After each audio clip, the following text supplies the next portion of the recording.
My name is Josh, and I served in the Marine Corps from 2000 to 2005, and I was trained as an Arabic cryptologic linguist, and I did 2 tours in Iraq.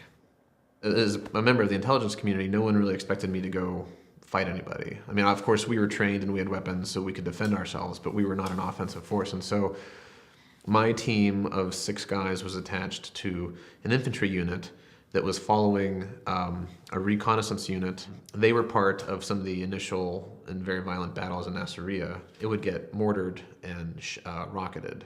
I wouldn't say often, but a couple times a week.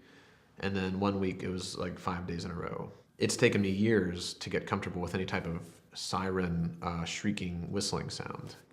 I left the military in 2005 and immediately went to college, and very quickly became interested in archaeology. The second summer after I left the military, I went to Cyprus to do an archaeological excavation. We're driving through Cyprus and this feeling of discomfort is growing, and I'm finding myself getting more and more quiet. But I just remember thinking that I didn't want to talk to anybody. I felt really uncomfortable. I couldn't look out the windows of the vehicle because what I was seeing just magnified this feeling of discomfort and tenseness. And I remember thinking that this isn't what I'm normally like, and why can't I be talkative? Why can't I be open? Why can't I have fun? About a month in, I spoke with this woman who was working with us, and I just kind of mentioned it real briefly, like, oh yeah, well, when I arrived here, I was kind of not myself. I was kind of anxious. I was kind of irritable. And she said, that sounds a lot like PTSD.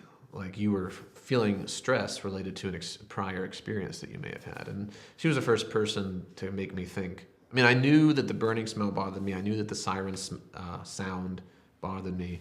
But I had no idea that foreign travel would get to me. And in Cyprus, it's more European than it is Middle Eastern, but there was still enough of a flavor of the Middle East that it got me. So that's when I started to see the VA. I went to the VA to talk about PTSD.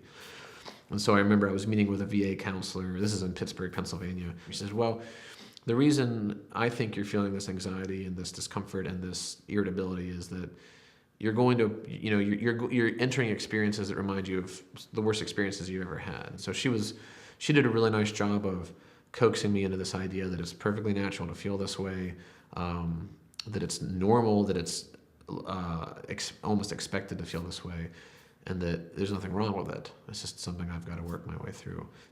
I know my experience with the VA was extremely positive. I had a female therapist. What she was really good at was saying, I'm not a veteran, and I can't relate, but I do understand. She did a really great job of listening, which I think is what I needed at the time, and then explaining to me what was happening with me, explaining to me why I was feeling that, trying to put it into context for me, trying to explain how common it is and other people who have also gone through it.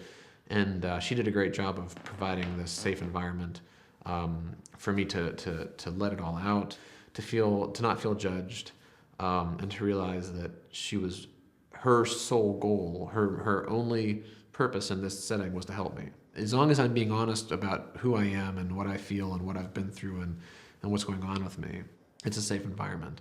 And the more honest I am, the better it's going to be, because then they can truly get at those issues that need to be addressed. It's just difficult to talk about it. It's difficult to verbalize what's going on in here and in here. But you got to do it because it's going to improve your life.